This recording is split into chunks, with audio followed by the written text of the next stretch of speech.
নারীকে আল্লাহ সম্মান দিয়েছেন, তবে সম্মান মতো নারীকে বরণ করতে হবে, গ্রহণ করতে হবে।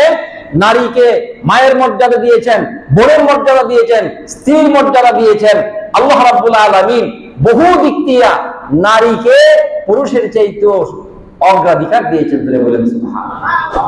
কি দিয়েছেন বলেন? নারীকে সমান অধিকার দিয়েছেন না অগ্রাধিকার দিয়েছেন? অগ্রাধিকার দিয়েছেন। কিভাবে? একটা উদাহরণ দিলে আপনারা দেখবেন। একজন বাবার এক ছেলে এক মেয়ে, কথার কথা উদাহরণ, এক ছেলে এক মেয়ে।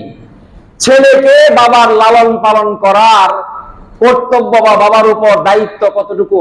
ছেলেটা বালেগ হওয়া পর্যন্ত। বলেন কত? কত পর্যন্ত? প্রাপ্তবয়স্ক হওয়া পর্যন্ত ওই ছেলের ভরণ পোষণের দায়িত্ব বাবার উপর বর্তায়। বালেগ হওয়ার পরে বাবা ইচ্ছা করলে বলে দিতে পারে, বাবা এখন আর তোমার লালন পালনের দায়িত্ব আমার নেই, তুমি তোমারটা উপার্জন করে খাও। কিন্তু একটা মেয়ে শৈশব থেকে শুরু করে পাত্রস্থ করার আগ পর্যন্ত তার বয়স যতটুকুই হোক না কেন, একজন বাবার উপর দায়িত্ব হলো ওই কন্যা সন্তানকে পাত্রস্থ করার আগ পর্যন্ত তার ভরণ পোষণের যাবতীয় খরচ বহন করবে। এখানে কি ছেলের অগ্রাধিকার দিয়েছে না মেয়ের অগ্রাধিকার দিয়েছে? স্বামীর বাড়িতে যাওয়ার পরে, বিবাহের আগে কি করবে? একজন স্বামী ওই মেয়েটাকে বিবাহের প্রস্তাব দেওয়ার পরেই তার সবচেয়ে বড় দায়িত্ব হলো একটা ভালো অ্যামাউন্ট মহারে মিসাল অথবা তার বংশের যত অন্যান্য নারীদের বিবাহের সময় যে মহর ধার্য করেছিল ওই মহরটা ধার্য করে তারপরে বিবাহ করা। তাহলে এই মহর দেওয়া মেয়ের উপর দায়িত্ব না ছেলের উপর দায়িত্ব? কথা বলে না। কার উপর দায়িত্ব? ছেলের উপর দায়িত্ব। তাহলে এখানে অগ্রাধিকার দিছে না সমান অধিকার দিছে?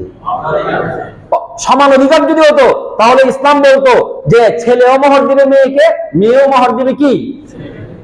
তাহলে এখানে মেয়েকে কি দিল? সমান অধিকার দিছে না অগ্রাধিকার দিছে? স্বামীর বাড়িতে যাওয়ার পরে স্বামীর উপর দায়িত্ব হলো তার ভালো বাসস্থান, ভালো পোশাক এবং মরণ পর্যন্ত তার যত ভরণ পোষণের দায়িত্ব মেয়ের উপর না স্বামীর উপর? তাহলে মেয়ের খরচ কোথায়? মেয়ের তো কোনো খরচ নাই। এই জন্য বাবার ওয়ারিশ থেকে মেয়ে অর্ধেক পাবে, একজন ছেলে যতটুকু পাবে তার অর্ধেক পাবে মেয়ে। কথা ঠিক কিনা বলেন? কারণ মেয়ের খরচের কোনো খাত নাই, কিন্তু বহু জায়গায় আল্লাহ রাব্বুল আলামিন মেয়েকে ছেলের চাইতে অগ্রাধিকার দিয়ে সম্মান দিয়ে একজন নারীকে সম্মানিত করেছেন। কিন্তু যখন আল্লাহ রাব্বুল আলামিনের এই বিধি নিষেধগুলা যখন লঙ্ঘন করে মানুষ, কেউ যৌতুকের দিকে পা বাড়ায়, কেউ পর নারীর দিকে, আল্লাহ রাব্বুল আলামিন বলেছেন ফানকিহু মা তাবা লাকুম মিনান নিসাই মাসনা ওয়া সুলাসা ওয়া রুবা ওয়া ইন খিফতুম আল্লা তা'দিলু ফাওয়াহিদা।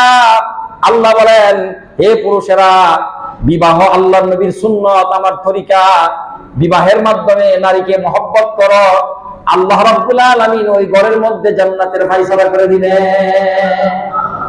কিন্তু কি করে? মোবাইল ফোনের মাধ্যমে এখন হুব্বে নিসওয়ান, নারীর প্রেম এমন, নিজের বউ ভালো না, নিজের বিবি ভালো লাগে না, অন্যের বিবির সাথে কথা বলতে ভালো লাগে। কথা ঠিক কিনা? এরা হলো দুনিয়ামুখী। কারণ আল্লাহ রাব্বুল আলামিন হালাল পথে নারীকে স্ত্রী হিসাবে বরণ করার সুযোগ দিয়েছেন। এই সুযোগটাও রাখে, আবার অন্য দিক দিয়েও আরো কিছু বাড়তি সুযোগ নেওয়ার চিন্তা করে। বুঝতে হবে, যারা এই ধরনের পরনারীর প্রতি আসক্তি যাদের বেশি, নিজের স্ত্রী রেখে আল্লাহর হেদায়েত থেকে এরা সবসময় বঞ্চিত থাকে। কথা